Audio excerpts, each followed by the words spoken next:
Episode 8 of Dutton Ranch arrived with the weight of everything that has been building this season finally pressing down hard. Beulah is recovering from a heart attack. The Jackson family is fracturing from the inside. And the decision to name Robil as heir to the ranch has sent shockwaves through every single character in this story. But here's the thing. On the surface, this episode looks like a quiet, emotional chapter. A son feeling lost. A mother making peace with her choices. An old man deciding he does not want to waste whatever time he has left. However, underneath all of that stillness, there are cracks forming in the foundation of everything. And by the time that final scene hits, you realize this episode was never quiet at all.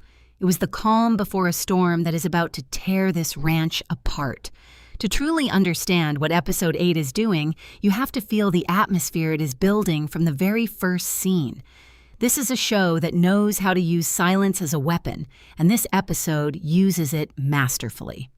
Carter has been struggling for a while now, but something about watching him in this episode feels different.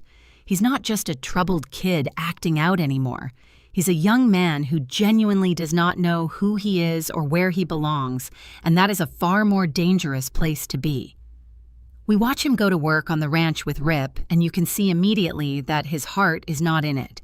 He makes mistake after mistake, and when he finally falls off his horse, it feels less like an accident and more like a symbol. Carter is falling.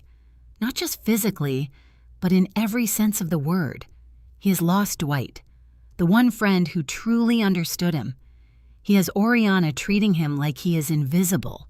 He moved away from everything he knew in Montana, and now he is surrounded by people who genuinely care about him, yet somehow he has never felt more alone. What makes this so compelling is that Carter is not wrong for feeling lost.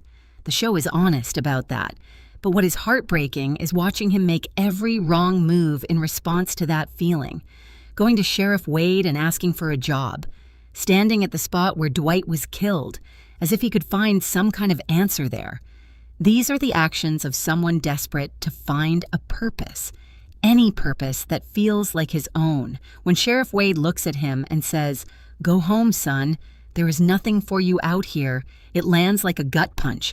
Not because it is cruel, but because it is true. And then there is the moment with Rip.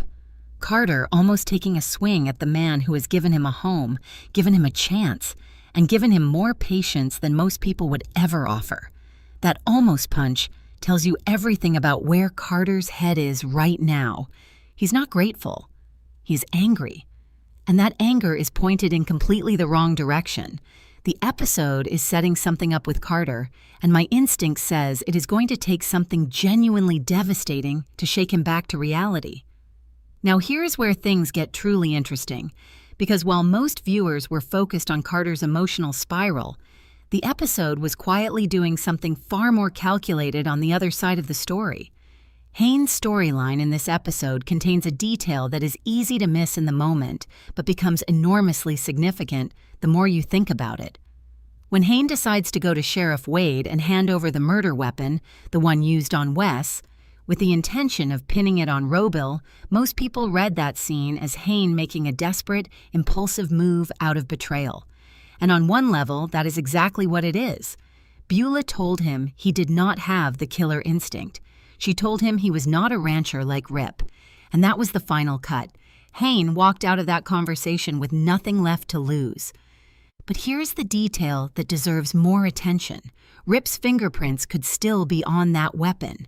He took it from Robil at the gas station, which means the very thing Hain is trying to use to destroy Robil might also be the thing that accidentally drags Rip into the fire.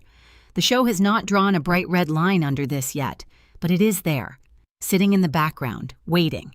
If Sheriff Wade decides to use that weapon as leverage rather than as evidence against Robil, which seems extremely likely given that he is clearly in the Jackson family's corner, then Rip could find himself in a deeply compromised position through absolutely no fault of his own. And then there is the cattle operation. The revelation that cattle are being stolen from ranches in Mexico and transported into the United States is not just a plot detail. It is a thread that connects several characters in ways the show has not fully spelled out yet. Beth and Zane made it clear they wanted nothing to do with Robil. The Mexico operation changes the entire power dynamic of what the Temple Ranch actually is and what it has been built on. If Rip discovers the full picture of what has been happening beneath the surface of this operation, his loyalty, his morality, and his future all become very complicated very quickly. The phone call at the end of this episode is the moment everything in this season snaps into focus, and it raises a question that this show has been dancing around for weeks. Where is Mariano, and what is his real role in all of this? When Hain picks up that phone and calls his father, the man that Beulah told everyone was dead, several possibilities open up simultaneously. The first and perhaps most chilling possibility is that Mariano never actually left. It is possible that Beulah told people he was dead specifically to protect him, or more accurately, to protect the operation he was running for her. Think about what we know. Beulah received a call from Mariano a couple of episodes back, which means there has been communication between them all along, and the cattle operation coming out of Mexico, the one that is now threatening to unravel everything, could very plausibly be something Mariano has been running on Beulah's behalf this entire time. If that theory holds, then Beulah's decision to tell Hain his father was dead was not just about taking him in out of kindness. It was about keeping Hain close, keeping him controllable, and keeping him away from the truth about what his father was actually doing. That is a level of manipulation that would reframe every scene between Beulah and Hain across this entire season. There is also the possibility that Mariano took responsibility for the death of Robil's father, perhaps willingly, to protect someone else or to settle a debt within the operation. If he is currently in prison with a burner phone, that would explain both his absence and his continued ability to stay in contact with Beulah. And it would mean that Hain calling him now, in this moment of betrayal and crisis, could set off a chain reaction that nobody in the Jackson world is prepared for. Hain telling his father about Robil taking over and the next delivery happening in 2 days' time is not just venting. It could be the trigger that blows this entire operation wide open. The finale of Dutton Ranch Season 1 is carrying an enormous amount of weight, and after Episode 8, the pressure on that final chapter is immense. With only 9 episodes in this season, there is no room for a slow burn. Everything has to land, and it has to land hard.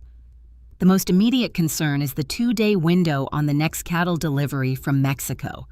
If Mariano has any control over that operation, and it seems increasingly likely that he does, then Hain's phone call could be the move that either shuts it down or accelerates it into chaos. Either way, Robil is about to inherit a situation that is far more volatile than he realizes. He may have won the ranch on paper, but the ground beneath it is about to give way. Beth and Rip are going to be pulled in multiple directions at once. Rip knows where Wes's body is. His prints may be on the murder weapon, and the Mexico operation is something he wants absolutely nothing to do with. If all 3 of those things collide in the finale, Rip's position becomes almost impossible. He is a man of deep loyalty and deep principle, and this show may be about to test both of those things to their absolute limit.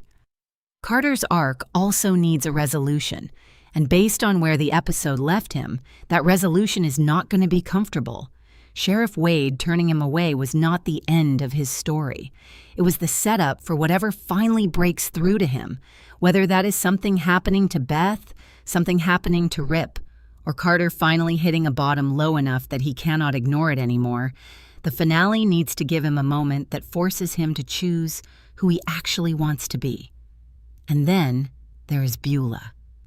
She says she is not going anywhere anytime soon, but the show has placed her in a peaceful, withdrawn place that feels like a farewell more than a recovery. Everett breaking her out of the hospital and giving her one final chapter of happiness is beautiful. But in shows like this, happiness is rarely given without a cost. Beulah choosing peace at the exact moment the ranch is falling apart around her may be the most devastating detail of all. Episode 8 of Dutton Ranch looked like a quiet hour of television on the surface, But what it actually did was load every gun for the season finale. Carter is at a crossroads. Hain has turned his back on the family. Beulah has made her choice and is walking away from the chaos she created.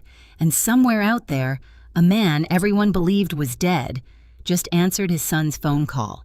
The finale has everything it needs to be extraordinary. The only question now is whether it is going to pull the trigger on all of it. So tell me, do you think Mariano is the key to bringing Robill down? And is Carter going to find his way back before it is too late? Drop your theories in the comments below because this one is going to be a conversation.